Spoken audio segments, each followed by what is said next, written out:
आपने कभी किसी आवाज को अपनी आत्मा के भीतर गूंजते हुए महसूस किया है? जैसे कोई आपको पुकार रहा हो, कहीं दूर, बर्फ से ढके शिखरों के पार। क्या शिव सच में किसी को चुनते हैं? क्या भक्ति सिर्फ मंत्रों और पूजा तक सीमित है, या यह एक ऐसा रास्ता है जो जीवन और मृत्यु दोनों को पार कर जाता है? अगर आपने कभी भगवान शिव से सच्चे मन से प्रार्थना की है, तो ये कहानी आपके दिल को छू जाएगी। बिहार के गया जिले का एक शांत गांव पिपराही, वहीं का रहने वाला था नील, एक 28 वर्षीय युवक जो बाहर से शांत लेकिन भीतर से बवंडर था।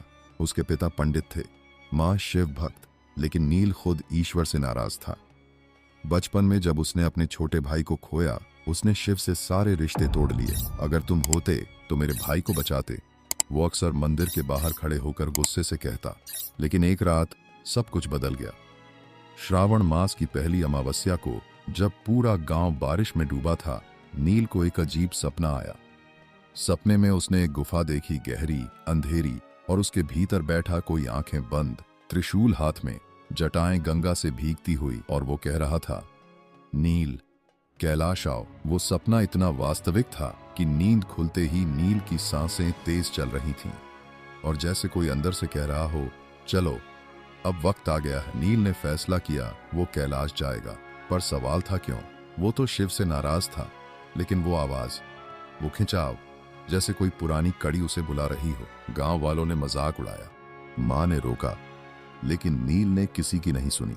पैसे नहीं थे, तैयारी नहीं थी, लेकिन एक साधु जो हर साल गांव आता था, बाबा रुद्रनाथ, उसने बस इतना कहा, जब शिव बुलाते हैं तो रास्ते अपने आप बन जाते हैं। और सच में चमत्कार होने लगे। रास्ते में जो मिलते वो मदद करते।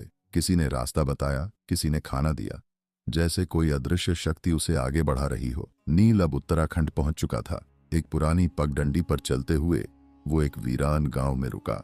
वहां के एक बूढ़े ने उसे पहाड़ की ओर इशारा करके कहा, उस तरफ जाने वाला कभी लौट कर नहीं आता। नील हंसा नहीं, क्योंकि उस बूढ़े की आंखों में डर नहीं, श्रद्धा थी। वो पगडंडी उसे एक गुफा तक ले गई, वही गुफा जो उसने सपने में देखी थी।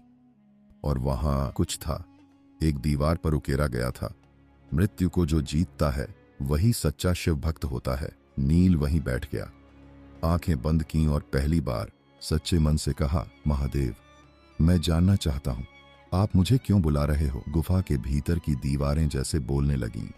नील को अचानक अपना भूत दिखने लगा, उसका बचपन, उसका भाई, वो लम्हा जब उसने ईश्वर को कोसा।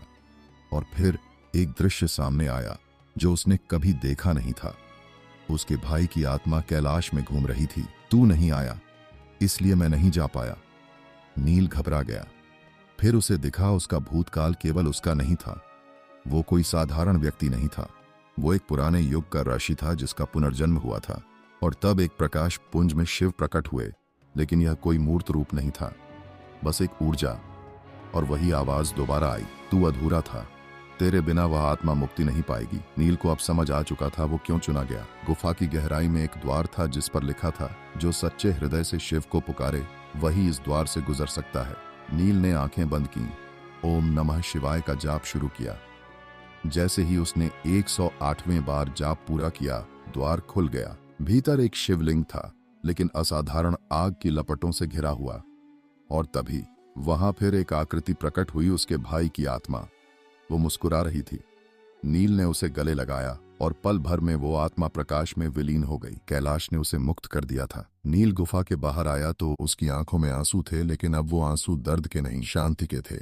और तभी बाबा रुद्रनाथ फिर प्रकट हुए, लेकिन इस बार उनका रूप दिव्य था। नील, तेरे भीतर वही ज्वाला थी जो पहले एक ऋषि में थी। अब तू खाली नहीं है, अब तू शिव का साधक है। बाबा ने उसके मस्तक पर भस्म लगाई और कहा, जा और लोगों को सिखा कि शिव की भक्ति क्या होती है।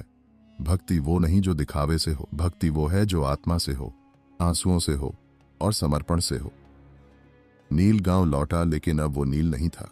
वो लोगों को भक्ति सिखाने लगा, लेकिन किसी ग्रंथ से नहीं, अपने अनुभव से। उसने कहा, शिव किसी मंदिर में बंद नहीं, वो हर उस इंसान में है जो खुद को जानना चाहता है। भक्ति का पहला कदम स्वयं को क्षमा करना होता है, और जब तुम भीतर उतरते हो तभी शिव बाहर प्रकट होते हैं। दोस्तों, अगर आपने कभी खुद को टूटा हुआ महसूस किया है, अगर आपको लगता है कि ईश्वर ने आपको छोड़ दिया है तो एक बार आंख बंद करके ओम नमः शिवाय बोलिए। शिव सुनते हैं, लेकिन तब जब हम सच में पुकारते हैं। अगर यह कहानी आपके भीतर कुछ हिला गई हो तो इसे उन लोगों तक पहुंचाइए जिन्हें इसकी जरूरत है।